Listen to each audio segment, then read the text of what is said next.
In this section, we'll see how to set the default opening page to Google within the Microsoft Edge browser.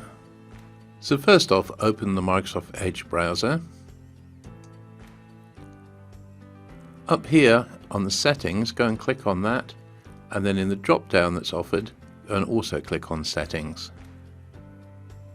And within here, where it says open Microsoft Edge with, you can specify google.com or your local version of Google if it's not already set up for you. So that's how you set the opening page, which is why Google is being displayed there.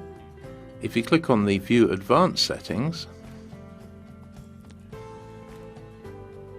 then if you scroll down, you can see you can change the default search engine that's going to be used. So if you just click on where it says change the search engine, from there you can select whatever you want. So in this case I'll select Google, and you just set that as default if it's not already set.